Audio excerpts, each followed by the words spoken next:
আমার আল্লাহ কেমন দয়ার মালিক। ও বান্দা, পাহাড় সম পরিমাণও যদি গুনাহ করো, আল্লাহ রহমতের দরজা দিয়ে ডাকে, বান্দা তওবা কর, আমি জীবনের গুনাহ মাফ করার জন্য রেডি। ও বান্দা, শয়তানের ধোকায় পড়ে গুনাহ করেছো, আমি আল্লাহ কিন্তু কাউকে জাহান্নামে দিতে চাই না। আমি জাহান্নাম বানাইছি ঠিকই, কিন্তু আমি আমার কোনো আদরের বান্দারে জাহান্নামে দিতে চাই না। তো জাহান্নামটা বানাইছেন কেন? কয় কিছু গাদ্দার আছে, এরা ইচ্ছা করে জাহান্নামে যেতে চায়। কয় এত আমল লাগে না, এত সওয়াব দিয়া করব কি? সবাই যদি জান্নাতে যায়, জাহান্নামে যাবে কে? এই বেয়াদবের জন্য আল্লাহ কয় জাহান্নাম বানায় রাখছি। ও গাদ্দারও যখন যেতে চায়, একটু গিয়া মজাটা বুঝে আসুক। এরম বেয়াদব আছে না? সব জান্নাতে গেলে জাহান্নামে যাইবে কে? আল্লাহ কয় তোর জন্যই জাহান্নাম। এরে নবীর আশিক,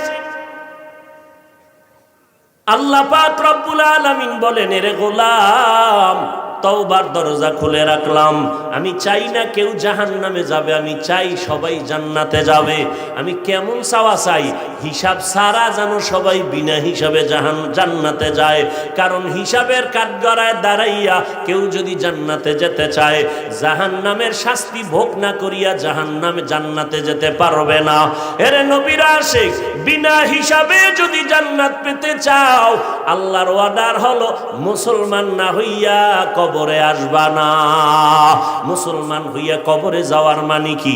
বলে বান্দা, তোর অন্তরটারে গুনাহ থেকে পবিত্র বানাইয়া কবরে আয়। আমি আল্লাহ কিয়ামতের আগ পর্যন্ত কবর বেহেশতের বিছানা বানায় দিব, জান্নাতের সাথে রাস্তা বানায় দিব, জান্নাতের হাওয়া বাতাসে তুই আরামে ঘুমাবি। আল্লাহ পাক রব্বুল আলামিন হাসরের ময়দানে হিসাব ছাড়া জান্নাতে পাঠায় দিবেন। আল্লাহ চান বিনা হিসাবে জান্নাতে দেওয়ার জন্য। যদি বিনা হিসাবে জান্নাত পেতে চাও, তওবার মাধ্যমে বান্দা গুনাহ থেকে অন্তরকে বাঁচাও। পিছনের গুনাহ থেকে বান্দা ইস্তেগফার আর তওবা করো, আর গুনাহ করবা না। সামনের জীবনে যেন গুনাহ না হয়, তাকওয়া আল্লাহর ভয় অন্তরে জমা করো। একা একা পারবা না, কারণ শয়তান চতুর্মুখী ষড়যন্ত্র করতেছে। জিন শয়তানও চক্রান্ত করে, মানুষ শয়তানও চক্রান্ত করে, মানুষ শয়তান চক্রান্ত করে। এত তাড়াতাড়ি মসজিদে যাওয়ার দরকার নাই, এত অল্প বয়সে দাড়ি রাখার দরকার নাই। বিয়া শাদির পরে মাইয়া বলা হইলে দাড়ি রাখবি, এত তাড়াতাড়ি বুড়া কেন হবি? টুপি মাথায় দেওয়ার দরকার নাই, বলেনি? মানুষ শয়তান, ওই মানুষ শয়তানের প্ররোচনায় পড়বি না রে বাবা। তওবা কর, একজন খাঁটি আল্লাহওয়ালার সাথে সম্পর্ক রাখো।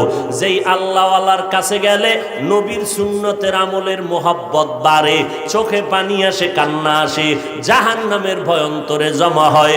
এমন উলামায়ে আহলে হকের পরামর্শ নিয়ে আমল করো। আর ফাঁকে ফাঁকে তোর মা যদি থাকে, মা বাবা থেকে একটু দোয়া নিয়ে চল। কারণ মা বাবায় যদি মাথায় হাত দিয়া দোয়া করে দেয়, আর সে আজিমে পৌঁছতে সময় লাগবে না। ওই মা বাবার দোয়া নিয়ে সামনে আগাইও। ও পর্দার আড়ালের আম্মা জান, আল্লাহ আপনাদের এত সম্মান দান করেছেন। আপনারা নবীদের মায়ের মতো মা, সাহাবায়ে কেরামের মায়ের মতো মা, আপনারা আয়েশা রাদিয়াল্লাহু আনহার মতো নারী, খাদিজা রাদিয়াল্লাহু আনহার মতো নারী, ফাতেমা রাদিয়াল্লাহু আনহার মতো নারী। এরে আম্মা জান, এই জমিনে যত ভালো ভালো সন্তান আছে, আপনাদের অবদানের কারণে। এসপি সাহেবের ব্যবহার ভালো, মায়ের অবদান। এমপি সাহেবের ব্যবহার ভালো, মায়ের অবদানের কারণে। ওসি সাহেবের ব্যবহার ভালো, মায়ের অবদানের কারণে। ও আল্লাহর বান্দা চেয়ারম্যানের ব্যবহার বড় ভালো। এটা তাদের ব্যক্তিগত কোনো বাহাদুরি না, সব ভালোর পেছনে আছে মায়ের দোয়া, মায়ের অবদান। মা ভালো, মায়ের আদর্শ ভালো, নামাজ পড়ে সন্তানও আদর্শওয়ালা হয়। যেই মায়ের আদর্শ দুর্বল, ওই সন্তানগুলো আদর্শের লাইনে দুর্বল হয়। ও যুবকেরা, এতক্ষণ তোমাদের পায়ে হাত দিয়া বিনয়ের সাথে বয়ান করে একবারও বলি নাই আল্লাহরে মানতে যাইয়া চাকরি করা যাবে না, একবারও বলি নাই ব্যবসা করা যাবে না, বলি নাই স্কুল সাইরামগো মতো হুজুর হইয়া যাও, একবারও বলি নাই রে বাবা। বরং আমি সাহস দোষ দিয়া বললাম, স্কুলে যারা পড়ো সেই পড়া ছাড়বা না, কলেজে লেখাপড়া করা বন্ধ করবা না, ডাক্তারি পড়ো আলহামদুলিল্লাহ, ইঞ্জিনিয়ারিং পড়ো আলহামদুলিল্লাহ, প্রফেসর হও আলহামদুলিল্লাহ, দোয়া করে গেলাম, ওই লাইনে লেখাপড়া চালাও। তবে খবরদার তুমি ভুইলা যাইও না তুমি কিন্তু মুসলমান, তুমি মদিনাওয়ালা নবীর আশিকেই কথা ভুলে যাইবা না। ও যুবক, তোমার মতো যুবক স্কুল কলেজে পড়িয়া জীবনে মাদ্রাসায় কোনোদিন পড়ে নাই, সাক্ষী দিও সত্য কথার। তোমার মতো যুবক ছেলে মেয়েরা স্কুল কলেজে পড়ে 5 ওয়াক্ত নামাজি, মিথ্যা বলবা না, আছে না নাই? তোমার বিবেকের কাছে প্রশ্ন, আল্লাহ পশুরে আকল দেয় নাই ভালো মন্দ যাচাই করার, আশরাফুল মাখলুকতের আল্লাহ পাক বিবেক দান করেছেন, তুমি বিবেক দিয়া জবাব দাও, তুমি কেন নামাজ পড়তে পারো না? তোমার মতো যুবক র্যাব, আর্মি, পুলিশ, বিডিআরের চাকরি করে 5 বেলার নামাজ পড়ে, তুমি কেন পারো না রে বাবা? তোমার মতো যুবক সন্তান রাস্তায় গাড়ি চালায় 5 বেলার নামাজ পড়ে, তুমি কেন পারো না? তোমার মতো যুবক নদীর মধ্যে মাছ ধরে 5 ওয়াক্ত নামাজ পড়ে, কৃষি কাজ করে, নামাজ ছাড়ে না, তুমি কেন পারবা না? ও বুড়ারা, আপনাদের মতো কত বুড়া লাঠি হাতে নিয়ে কষ্ট করে মসজিদে গিয়া 5 বেলার নামাজ পড়ে, আপনি বুড়া কেন পারেন না? পর্দার আড়ালের আম্মা জান, আপনার মতো কত মা পর্দা করে, স্বামীর খেদমত করে, মাল হেফাজত করে, 5 ওয়াক্ত নামাজ পড়ে, তাহাজ্জুদও পড়ে। ও আম্মা জানেরা, আপনারা কেন পারবেন না? ওরে যুবক, এখনো তওবা করার সময় আছে, মনটারে একটু মাঝে মাঝে বুঝাইও। আমার মতো যুবক যদি স্কুলে পড়িয়া নামাজ পড়ে, আমি কেন পারি না? মনে হয় আমার আল্লাহ বুঝি গুনার কারণে বেজার, মা বাবার মনে হয় অভিশাপ তোর কপালে লাগছে রে যুবক, ওই মা বাবার কষ্ট মনে হয় তোর কপালে লাগছে, এই কারণে মোনাজাতেও তোর চোখে পানি আসে না, নামাজের জন্য দিলটা একবারও কাঁদে না। অথচ তোর পাশে কত যুবক নামাজের সময় পাগলের মতো হয়ে যায় নামাজ পড়ার জন্য, যখন মোনাজাত দেয় চোখের পানি ছেড়ে কান্না করে, আলেম ওলামা পাইলে দৌড়াইয়া গিয়া দোয়া নেয়, মা বাবার সাথে ব্যবহার ভালো করে। ও পর্দার আড়ালের আম্মা জানেরা, সন্তানটারে ডাক্তার বানাবেন বাধা নাই, তবে কোরআনওয়ালা আদর্শ ডাক্তার বানায়া যাবেন। সন্তানটাকে ইঞ্জিনিয়ার বানাবেন বাধা নাই, তবে কোরআন পড়নেওয়ালা আদর্শ ইঞ্জিনিয়ার বানায়া যাবেন। আপনার সন্তানের ব্যবহারে যেন কোনো উলামায়ে কেরাম কষ্ট না পায়, আপনার সন্তানের ব্যবহারে যেন মুরব্বীরা কষ্ট না পায়, আপনার সন্তানের আচরণে যেন মা বাবারা কষ্ট না পায়, সন্তানের আচরণে যেন বন্ধু বান্ধবেরা কষ্ট না পায়। ও যুবক, ওই মা বাবার দোয়া ছাড়া পরীক্ষায় ভালো নাম্বার পাও নাই, আল্লাহর জাতের কসম, ওই মা বাবার চোখের পানি আর দোয়ার কারণে আজকে চেয়ারে বসতে পেরেছি, ওই মা বাবার চোখের পানি আর দোয়ার কারণে তুমি টাকার মালিক, বাড়ি গাড়ির মালিক। আজকে ওই মা বাবাকে ভুলিয়া গেছো। এখনো যদি মা বাবা বেঁচে থাকে, যাও তাড়াতাড়ি মায়ের দোয়া নাও, কারণ মা যদি মাথায় হাত বুলাইয়া দেয়, দোয়া করে আর সে আজিমে চলে যাবে। ওই মা বাবারে কষ্ট দিস না রে যুবক, ওই মায়ের চোখের পানি ফালাইস না রে যুবক। আমি তো বলি বাবা, মা বাবারে যারা কষ্ট দিবি, ওস্তাদের যে ছাত্ররা কষ্ট দিবি, আল্লাহর কসম 1 বার, আল্লাহর কসম 2 বার, আল্লাহর কসম 3 বার, মরার আগে তুই পঙ্গু হইয়া বিছানায় কান্না করে কষ্ট পাইয়া মরবি, পঙ্গু না হইয়া তোর মরণ হবে না। লিখে রাখ, যারা মা বাবার সাথে বেয়াদবি করবি, মরার আগে আল্লাহ তোরে পঙ্গু বানায় দিবে। এমন অ্যাক্সিডেন্ট করবি, রাস্তায় আর হাঁটার শক্তি তোর হবে না। যদি ওস্তাদ শিক্ষকের সাথে বেয়াদবি করো, রাস্তায় হাঁটবি, পা ভেঙে যাবে, অ্যাক্সিডেন্ট হয়ে যাবে। মরার আগে যদি পঙ্গু হইয়া বিছানায় কষ্ট পাইয়া মরতে চাও, তাহলে সন্তানেরা মা বাবারে কষ্ট দাও, ও ছাত্ররা শিক্ষকের সাথে বেয়াদবি করো। ও আল্লাহর বান্দারা, আর যদি কও না আমি পঙ্গু হইয়া কষ্ট পাইয়া মরতে চাই না, বেয়াদবি যদি করিয়াও থাকো, তাড়াতাড়ি মা বাবার কাছে গিয়া ক্ষমা চাও। কোটি টাকার মালিক দেখো, অভাব হয় না দূর, গরিবে ঘুমায় আরাম করে মনটা বাহাদুর। ফেরাউনের লাশটা দেখো মিশর জাদু ঘরে, খায় না মাটি পোকা মাছি সবাই ঘৃণা করে। হৃদয়ে থাকিবে যার নম্রতা সদা, রহমত আসিবে সেথা প্রভুর ওয়াদা। বড়র বাড়াই থাকলে দিলে রহমত আসবে না, নিজেকে নিজে ছোট মনে করিও সদা। উঁচু জমিন থেকে পানি নিচু জমিনে যায়, তেমনি খোদার রহমত আসে নম্রতার হৃদয়। ভোগবিলাসের বাড়ি গাড়ি পরে রবে সব, থাকতে সময় স্মরণ করো আল্লাহ আমার রব। আমার রব কে?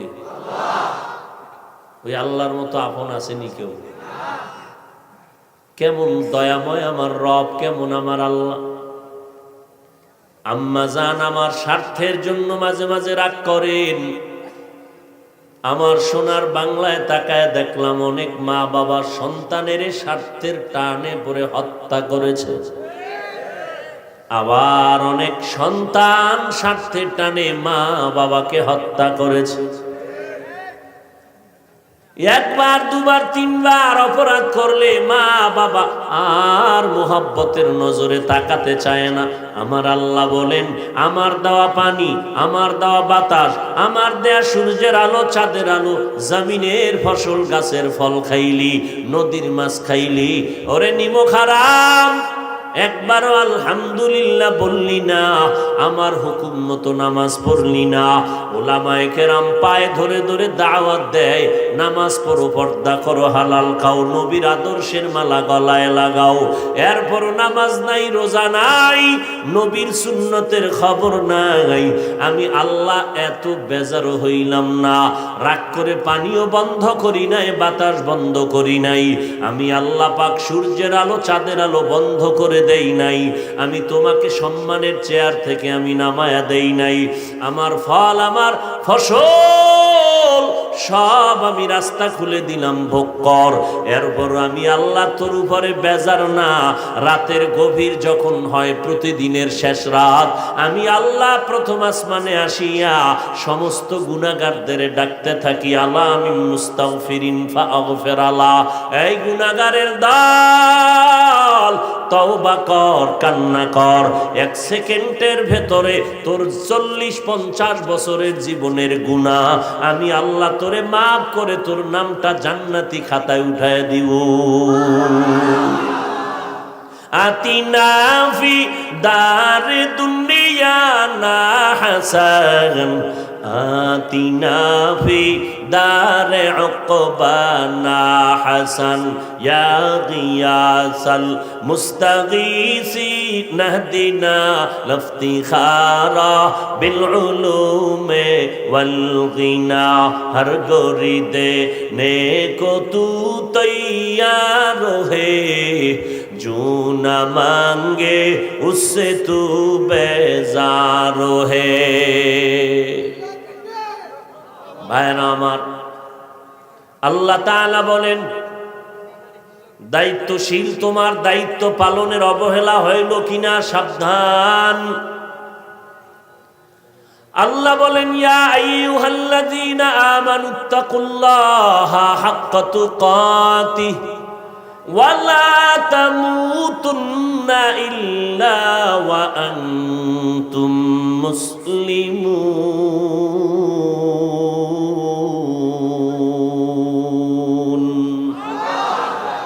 মুসলমানি বুয়াদ গর্দন নেহাদান, এনানে খুদ বদস্তে খা জাদাদান, গর্ব সুরত আদমি ইনসাবুদে, আহমদ বু জাহলো হামেক সাবুদে। আল্লাহ তাআলা মুমিনদেরকে বললেন, এই মুমিনের দল, মুসলমান হওয়ার আল্লাহকে ভয় করার মতো ভয় করো, মুসলমান না হইয়া মরবা না। এই যে আল্লাহ পাক বললেন, কাদেরকে বললেন? মুমিন যারা তাদের। এই মুমিন, আল্লাহকে ভয় করার মতো ভয় করো, মুসলমান না হইয়া মরবা না।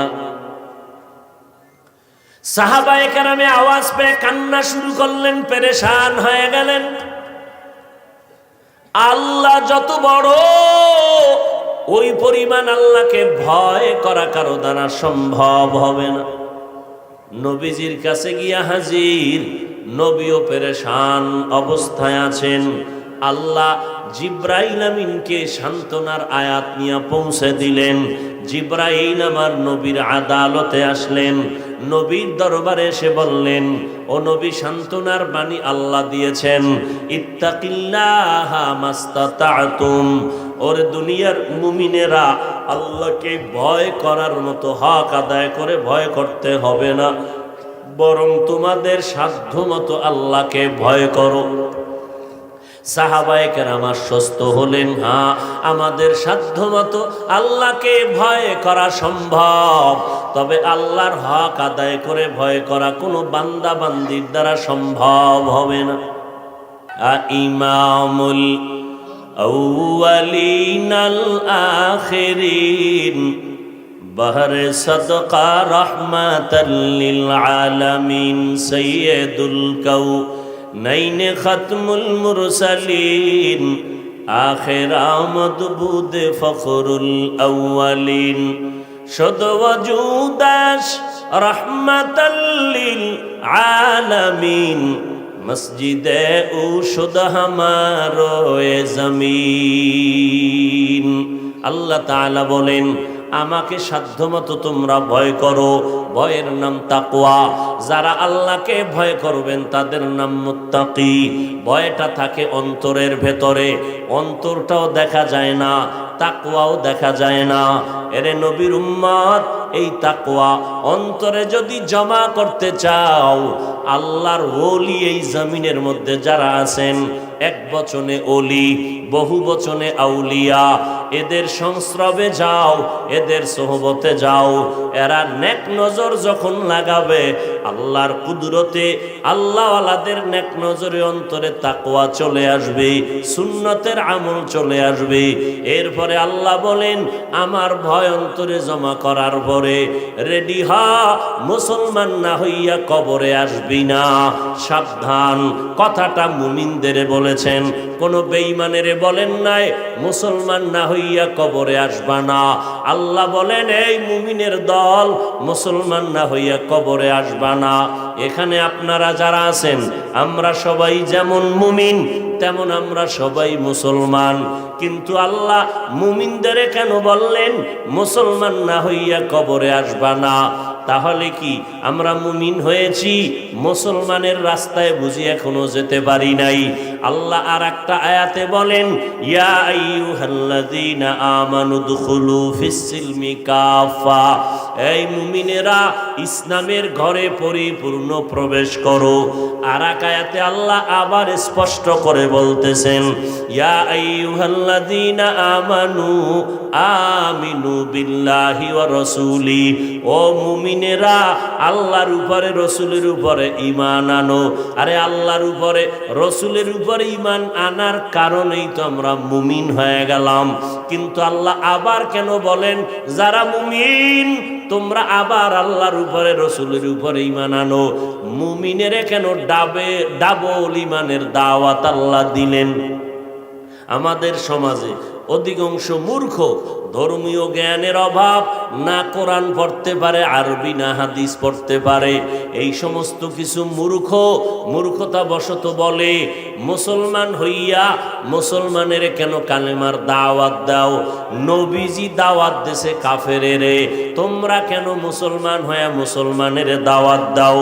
আল্লাহ যদি মুমিনেরে ডবল ঈমানের দাওয়াত দিতে পারে, মুসলমান হইয়া কেন মুসলমানের দাওয়াত দিতে পারবো না? নাম্বার 2, মুসলমানের দাওয়াত বাদ দিয়া হিন্দুদের মন্দিরে যাইয়া দাওয়াতের কাজ করব, খ্রিস্টানদের গির্জায় গিয়া কাজ করব, কিন্তু ওখানে গিয়া লাভ যাই হবে এর থেকে আমার আসল ঘরের ক্ষতি হয়ে যাইতেছে বেশি। কারণ দাবি করে মুসলমান, মদিনাওয়ালার সাথে কোনো কানেকশন নাই, নামাজের সময় আজান শুনে মসজিদে যায় না, অথচ সুদের সাথে জড়িত। যেই সুদের গুনাহ করলে 24টা ঘন্টার সেকেন্ডে সেকেন্ডে গর্ভধারিণী মায়ের সাথে জিনার গুনাহ হবে। সুদের খাতায় নাম থাকলে হজ করবে কবুল হবে না, যাকাত দিবে কবুল হবে না। সুদের খাতায় নাম লেখাইয়া মোনাজাত দিলে একটা মোনাজাতও কবুল হবে না। সুদের খাতায় যাদের নাম আছে 10 তলা মাদ্রাসা বানাইলে সওয়াব হবে না, মসজিদে দান করলে সওয়াব পাবে না। আল্লাহ কয় রেডি থাক, আমি আল্লাহ রেডি তোর সাথে আমি যুদ্ধ করার জন্য। কারণ তুই এত বড় খারাপ, আমি আল্লাহ নিজে তোর সাথে যুদ্ধ করব। কারণ তোর অল টাইম আমল নামায় কবিরা গুনাহ, মায়ের সাথে জিনা করার গুনাহ হয়। অতএব আমি আল্লাহ তোর সাথে যুদ্ধ না করে থামতে পারি না। শেষ কথাই এর ফলাফল কি? কয় তোর জন্য চিরস্থায়ী জাহান্নাম। কয়দিন? সুদের সাথে জড়িত আশেকে রসুল আসেনি? এ যদি আশেকে রসুল দাবি করে তাহলে ভণ্ডকে?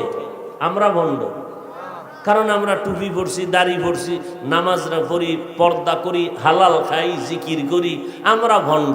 আর যারা সুদ খায় এরা আশেকে রসুল। দুইটার একটা লাইন করতে হবে তো, হয়তো তারা ভণ্ড আমরা আশেক, না হয় তারা আশেক আমরা ভণ্ড। কথা ক্লিয়ার?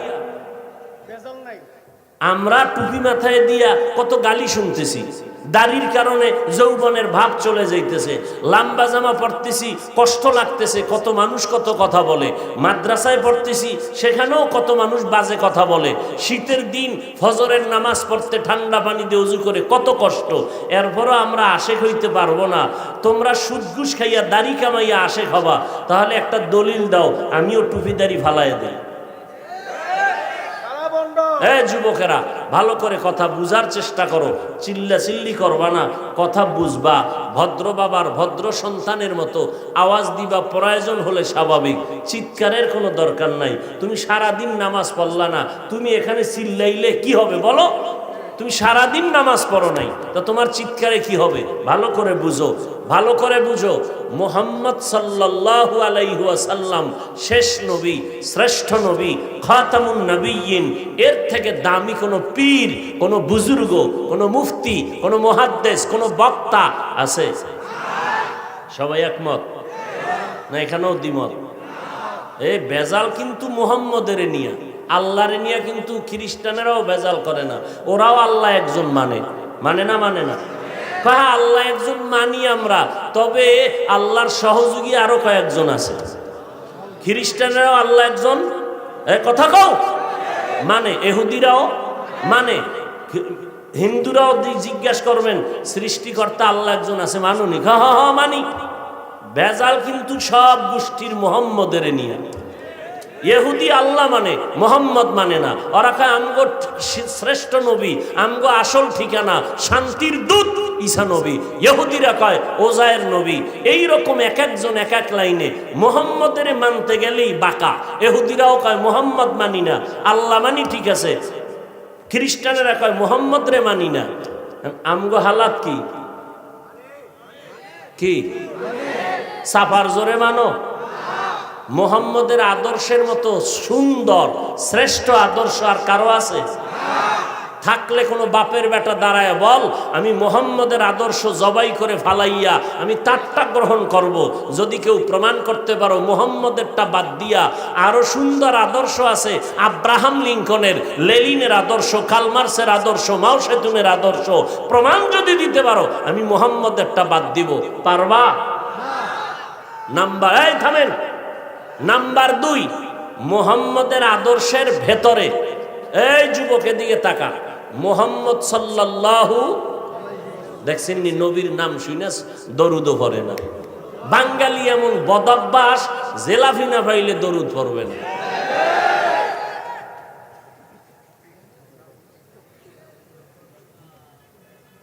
যুবকেরা জবাব দাও, দ্ব্যর্থহীন ভাষায় বুঝে জবাব দিবা, না বুঝলে চুপ থাকবা।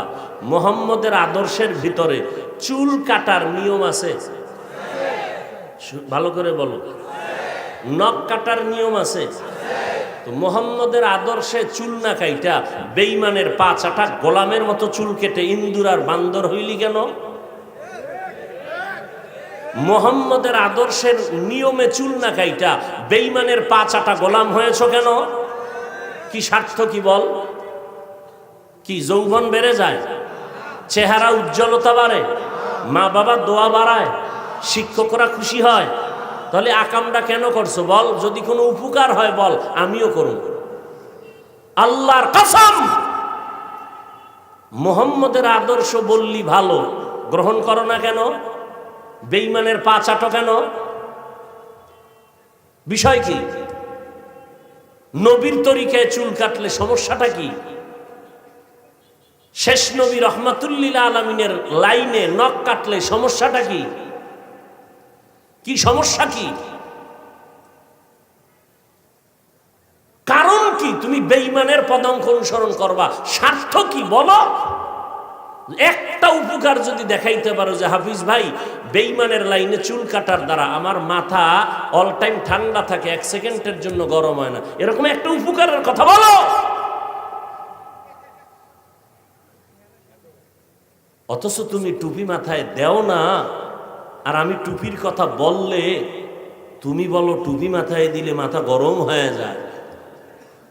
আবার এর থেকে আরেকটু আপ লেভেলের বেয়াদব যারা, এরা কয় টুপি না দিলে অসুবিধা কি? এর থেকে আরো আপ যারা বেয়াদব, এরা বলে টুপির মধ্যেই কি ইসলাম, দাড়ির মধ্যেই কি ইসলাম, পর্দার মধ্যেই কি ইসলাম, পোশাকের মধ্যেই কি ইসলাম? পোশাকে ইসলাম নাই, দাড়িতে নাই, টুপিতে নাই, পর্দায় নাই, তো ইসলাম তোর আব্বাজান কোন ঘরে তালা দিয়ে রাখছে? বের কর। এই রসুলের দুশ্মন, বের কর। রসুলের রেখে যাওয়া আদর্শ মানবে হিন্দু ভাইরা? বলো। খ্রিস্টানেরা, ইহুদিরা? আমার রসুলের রেখে যাওয়া 23 বছরের আদর্শ পালন করবে কারা? কুমিল্লা জেলার মুসলমান ব্যতীত? হ্যাঁ, ও মুরাদনগর ছাড়া? নাকি নবীর সুন্নাত হুজুরকে দিয়ে দিছো? যদি কেউ নবীর সুন্নাত শুধু হুজুরেরা মানবে, তাহলে জান্নাত হুজুরেরা পাবে, তোমাকে কপালে জুতা।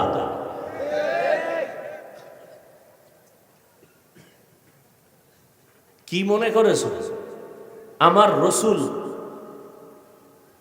যার চেহারা মোবারকের দিকে একটা দৃষ্টি দিলে 7 দিনের ক্ষুধা নিবারণ হয়ে যায়, সেই নবী যার শরীর মোবারকে মশা মাছি পড়া হারাম, তুমি কি মনে করেছো? যেই রসুল রাস্তা দিয়ে হাঁটতেছেন, সূর্যের গরম লেগে রসুলকে কষ্ট দিবে, মেঘের একটা খণ্ড রসুলের মাথা মোবারকে, যেখানে নবী যায় সেখানে মেঘের খণ্ড ছায়া দেয়, সূর্যের গরম যেন রসুলের শরীরে কষ্ট না লাগে, সেই শরীরের মধ্যে তায়েফের ময়দানে পাথর মারলো বেঈমানের বাচ্চারা, ওহুদের ময়দানে দান শহীদ করলো তোমার দ্বীন ইসলামের জন্য। সেই রসুলের উম্মত দাবি করে তুমি দাড়ি কাটবা আর শাফাত করবে রসুল, আর দাবি করবা আশেকে রসুল। তোমার মতো ভণ্ড জমিনে কেউ হতে পারে না।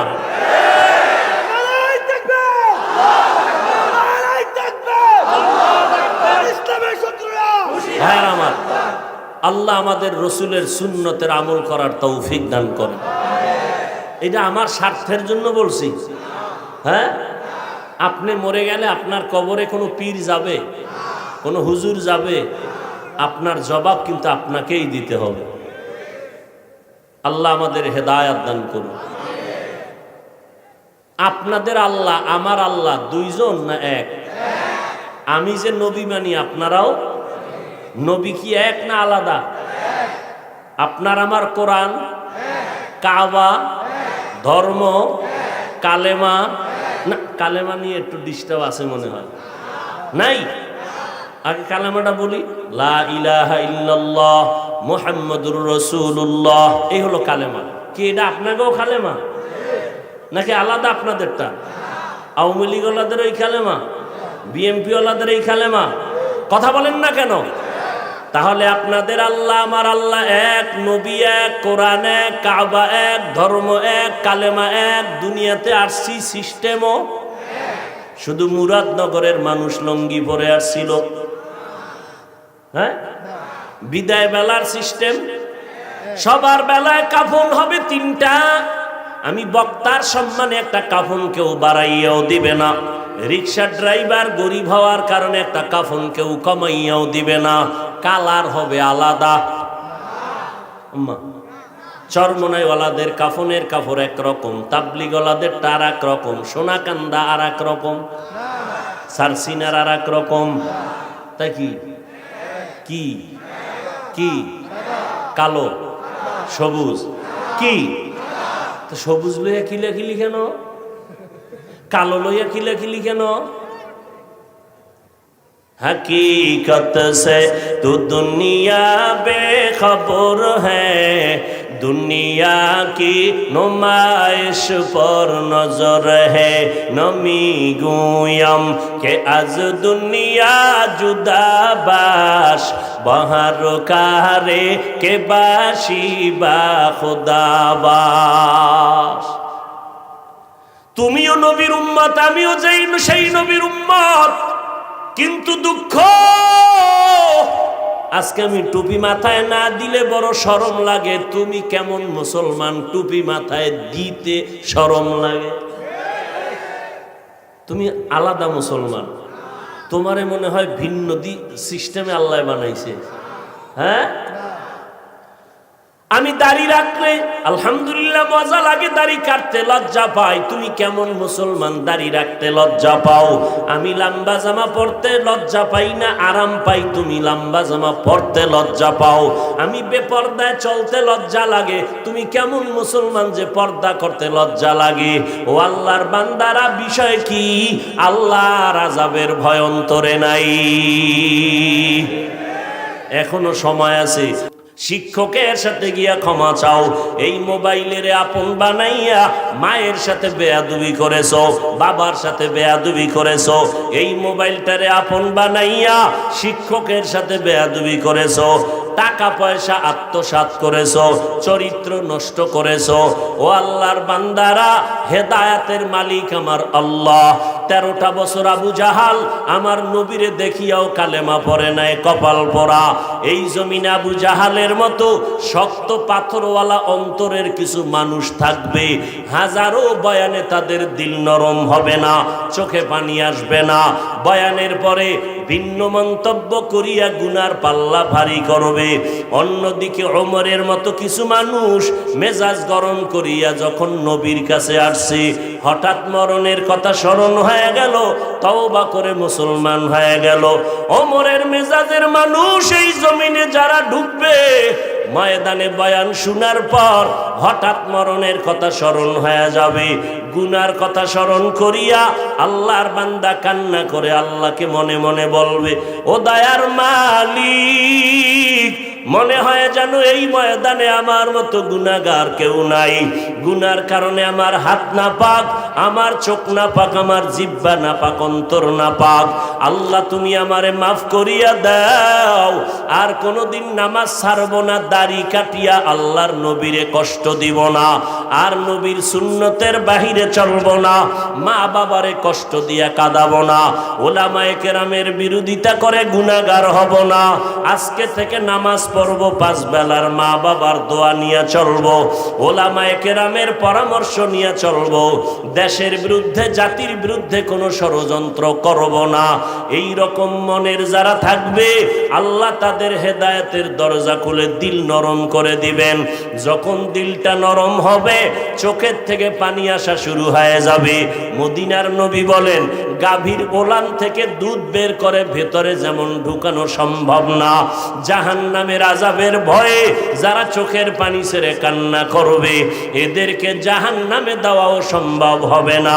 তওবা করার মতো যদি কারো অন্তর তৈরি হয়, মরিয়ে গেলে যাব, হায়াতের মালিক আমার আল্লাহ ইজ্জতের মালিক আমার আল্লাহ, জীবনে তো অন্যায় কম করো নাই রে যুবক, আজকে তওবা করে নাও, আর কোনোদিন গুনাহ করবা না, মা বাবারে কষ্ট দিবা না, ওলামায়ে কেরামের বিরোধিতা করবা না, নামাজ ছাড়বা না, নবীর তরিকা মেনে চলবা, দাড়ির মধ্যে অস্ত্র লাগাইবা না, মা বাবার দোয়া নিয়ে সামনে আগাইবা, দেশ ও জাতির বিরুদ্ধে ষড়যন্ত্র করবা না। তওবা করার মতো যদি কারো অন্তর তৈরি হয়, মুনাফিকি দুর্বলতা না থাকে, যাদের অন্তর ফ্রেশ মনে তওবার নিয়ত আছে, আমি তাদেরকে বলবো খাঁটি তওবার নিয়তে দুটো হাত আল্লাহকে দেখাইয়া দাও।